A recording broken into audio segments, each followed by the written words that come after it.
Following the recent PBS and WGBY broadcast of Caring for Mom and Dad, local author David Horgan talked with Connecting Point's Jim Madigan about the special problems encountered and approaches needed when children become custodians and caregivers for their parents.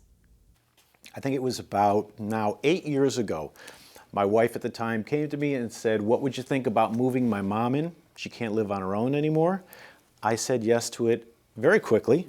Because I think like most people, you have this backup plan. If something ever happens to mom or dad, I'll just move them in and that will be an easy thing.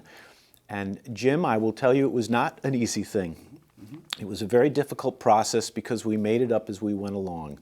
We didn't have any kind of plan. We didn't have any discussions. We didn't sit down and say, how are we going to do this? We just let it happen. And it would be like filming a movie without a script. You could imagine what kind of mishigash would occur if you did that. And that's what we did. So we learned a lot. And in the process, I was thinking, there must be a book, right? Maybe there's a guide that I can find. As I looked around, I couldn't find anything. I called up a woman, Shira Block, who's a very good friend of mine and an author. I said, there needs to be a book on this topic. And we created When Your Parent Moves In. Mm-hmm. Not only are you not alone, I share pretty much the same situation. In our case, it was my mom. My wife said, she really can't be alone anymore. Let's bring her in. And the first thing you all think is, hey, everybody in this group loves everybody else, and you do, and that doesn't change, but you haven't lived together in that adult with adult environment. It changes the whole dynamic, doesn't it? It absolutely does. I mean, there's a role reversal, because in a lot of ways, if mom or dad are moving in, they probably need a lot of help. And that's a situation that's not getting better, it's declining. So when you find yourself reminding them to take medications, where did you go today? What do you need? And you're like the parent. They're like the child. It's a very difficult dynamic. It's hard for the caregivers. It was difficult for us. When you talk about planning and preparation, you say, don't skate over it. You got to think it through, and you got to be very open, very clear, very frank. Yes. Not easy. Well, I'll tell you, there are two books. A good friend of mine, Joy Laverde, wrote The Complete Elder Care Planner, and I call it the Bible. So Joy covers everything you need to know to be a caretaker. And then what we did is created When Your Parent Moves In for that situation where you're not just taking care of mom or dad, but they're in the house with you. And I think it's so important. I tell people that you should get 2 copies. Let mom read one, let dad read one while you read it. It addresses these subjects you don't want to talk about. Things like, are we going to have dinner together every night? Because mom or dad are probably thinking, I'm just going to move right into that family dynamic. And it's not a strange thing that mom or dad think that. But you might want some privacy. You might want some time with your kids where you talk about those family issues and you don't want to worry mom and dad, or maybe you don't want that extra opinion. It's difficult. I remember talking with a friend of mine who brought her dad, again, the same situation, into their home. She had teenage kids, I think, at the time, or maybe a little older than that. She said, you remember one time she's trying to correct the kids, and Dad wants to give his 2 cents, and he brought her up, and she ended up saying to him, Dad, go to your room. What an amazing situation to find yourself in.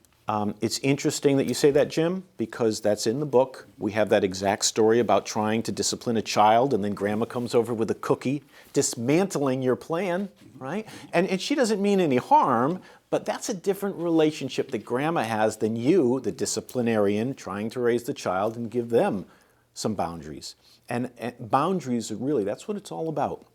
You have to have very clear boundaries. You can't have that superficial relationship. How's the weather? How are you today? If you're going to live together, you got to bring it to a level where you're on an even keel. I'll tell you a story that as I went through this and we had the difficulty, one day I started thinking about, what is my mother-in-law given up to move in? It never really dawned on me. She used to garden, and she had her own yard, and she had her own house. And, I wanted to do a gesture. I went upstairs, I typed up this official deed to the backyard. I gave it to her, and I said, you now own the backyard.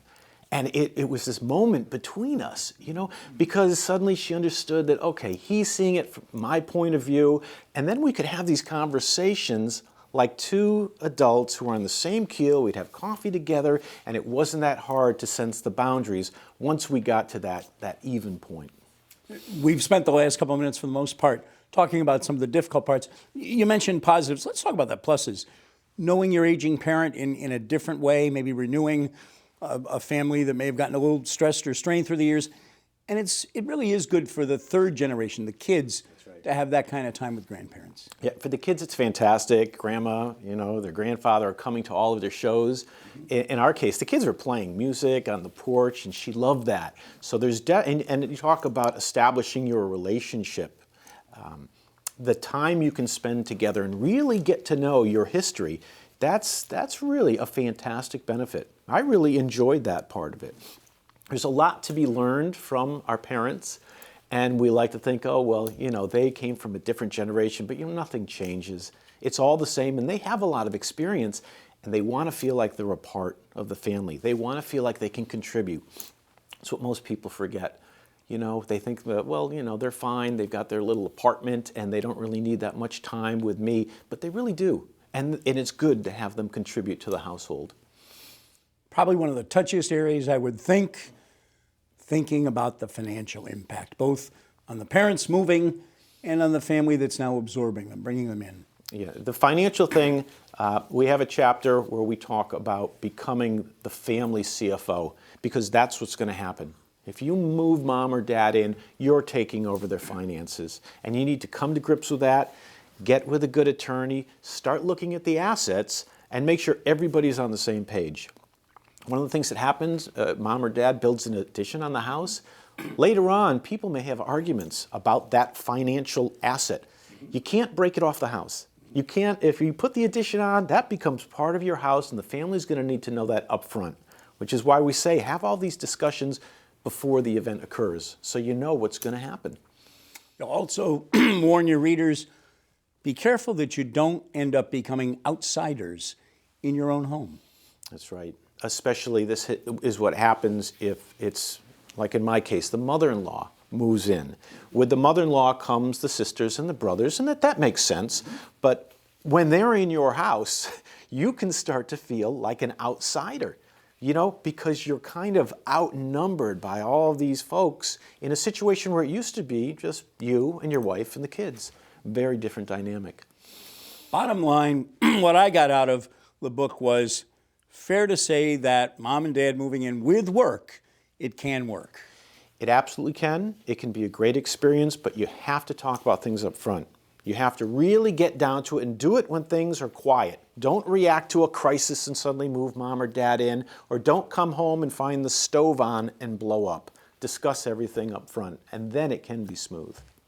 Real quick, the thing you have to realize maybe is there may be some hurt feelings, some stressing and crushing a little bit for a while, but it'll work out. Yeah, you're going to have bumpy times, but you can minimize them if you have the right guide. Well, David Horgan, co-author, When Your Parents Move In, Every Adult Child's Guide to Living with an Aging Parent. Thanks for your perspective, sir. Thank you.